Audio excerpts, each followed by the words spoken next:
माता दी, good evening. कैसे हो?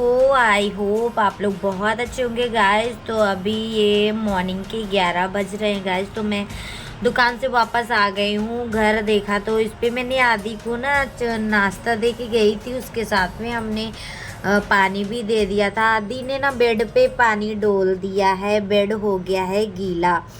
तो आज धूप निकली है अच्छी खासी। तो आदि मतलब हम ये है ना क्या बोलते हैं इसको, गद्दे, सॉरी, गद्दा को ना आज बाहर धूप में डाल देती हूँ ताकि अच्छे से सूख जाए। और पानी की ना स्मेल भी आ जाती है, बहुत गंदी सी लगती है ना, मुझे कपड़ों से स्मेल आती है तो अच्छी नहीं लगती है।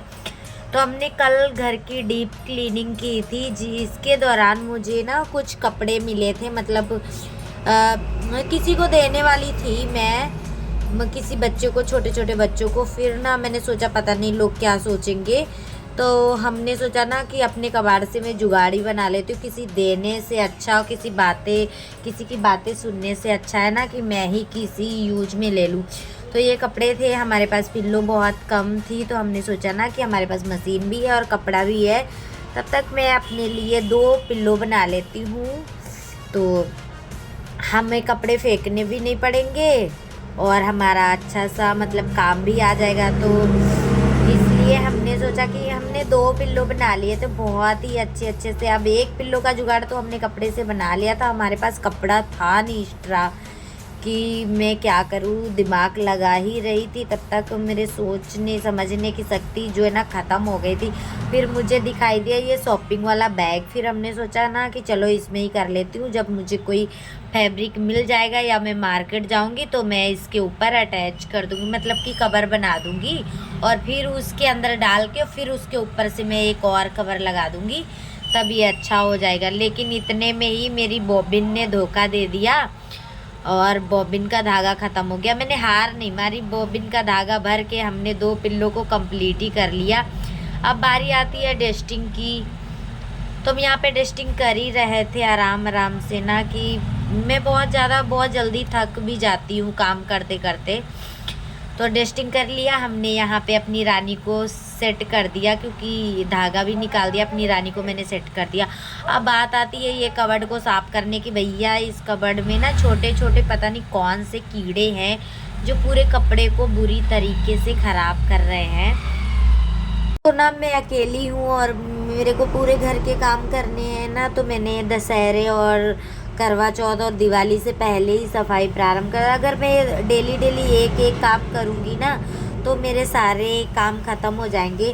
फिर मेरी नज़र पड़ती है हमारी रिपोर्टों पे, जो हम जब हॉस्पिटल में एडमिट थे और हमारा बेबी डेट किया था तब के हैं। तब हमारा साथ किसी ने नहीं दिया था। तो बुरे वक्त में जो लोग साथ देते हैं वो ही लोग अपने होते हैं। जो बुरे वक्त में अपना साथ छोड़ देना, तो मुझे जब मैंने अपनी रिपोर्टें देखी पुरानी वाली 1.5 महीने पहले की ना, तो मुझे बहुत ज़्यादा रोना आ गया। मेरे साथ कोई नहीं खड़ा था, मेरी अपनी बहन थी जो मेरा साथ दे रही थी। और हम हॉस्पिटल में मेरे हस्बैंड बच्चों को देख रहे थे, हम वहाँ पे भूखे प्यासे पड़े रहते थे। मुझे कोई फैमिली से कोई देखने तक नहीं जाता था। तो मैं किसके बारे में सोचूं, किसके बारे में सोचूं मैं।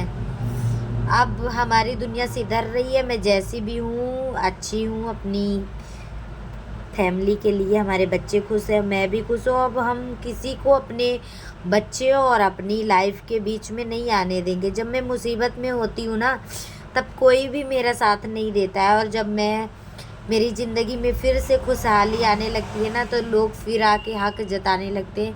लेकिन अब बहुत हो गया, अब मैं किसी को अपनी लाइफ में घुसने नहीं दूंगी, चाहे कुछ भी हो जाए, चाहे कुछ भी हो जाए।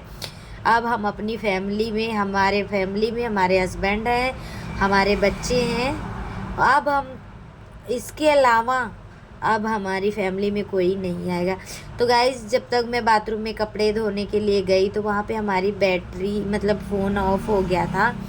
फिर हमने रूम में जाके देखा कि हमारे हस्बैंड बैठे थे। हमने कपड़े धोए, कपड़े धोने के बाद ना मैंने नहा भी लिया, क्योंकि कपड़े ज़्यादा थे, हम हाथ से ही धो रहे थे। और कपड़े सारे गीले हो गए थे, मैंने नहा लिया यार। नहा के वापस आए ना, हस्बैंड बैठे थे, हमने सोचा कि अब क्या करें, उन्हें तो ताज़ा ही खाना पसंद आता है, वो ताज़ा ही खाना हमेशा खाते हैं। तो मैं फटाफट आ गई। तो खैर मेरे हस्बैंड ने गुस्सा नहीं किया, वो आ गए मेरी हेल्प करने के लिए। उन्हें पता है यार कि मैं कितना काम करती हूँ। तो उन्होंने अपने सैलेड में मूली वूली काटी, मूली खीरा वगैरह जब तक काटा तब तक हमने इधर सब्जी को चौका लगा दिया। हम इन्हें बातों में उलझा रहे थे कि इस सब्जी का इतना रेट, इस सब्जी का इतना रेट, ताकि उनकी भूख ना थोड़ी देर थम जाए। क्योंकि वो सुबह ना चाय नाश्ता करके ही फैक्ट्री निकल जाते हैं, फिर दोपहर में एकदम से आते हैं। फिर उन्होंने मुझे रूम में बुलाया और उनके पास कुछ पैसे थे, अपनी जेब में वो पैसे रखते नहीं हैं। मुझे चाहे अगर 500 रुपये भी होंगे ना, कहीं से आ जाएंगे उनके पास, तो मुझे चाहे थोड़े से ही पैसे दे, पर वो मुझे पैसे ज़रूर देते हैं। उनके चेहरे की मुस्कुराहट देखो, मुझे तो बहुत हंसी आ रही थी। बाद में मैंने देखा कि जब मेरे को पैसे दे रहे थे ना, तो मुस्कुरा रहे थे। फिर हमने फटाफट से खाना लगा दिया गाइस। अब मैं बहुत ज़्यादा थक गई हूँ। किचन हमारा थोड़ा सा बर्तन रह गया, मैं इन्हीं के साथ खाना खाऊंगी। खाना खाने के बाद मैं अब 2 ही रोटी लेके आई उनके लिए, ये बैठ गए हैं, और बाकी की मैं बनाने चली गई। मैं इधर नहीं दिख रही हूँ। अब मैं इनके साथ खाना खाऊंगी। खाना खा के मैं थोड़ा सा, गाइस हम लोगों का खाना पीना हो गया है। अब मेरे को बहुत ज़ोर से नींद आ रही है, अब मैं थोड़ा सा सोऊंगी, और सो के गाइस फिर हमें जाना है दुकान पे। तो प्लीज़ अगर मेरी वीडियो पसंद आया करे तो प्लीज़ सब्सक्राइब कर लिया करो।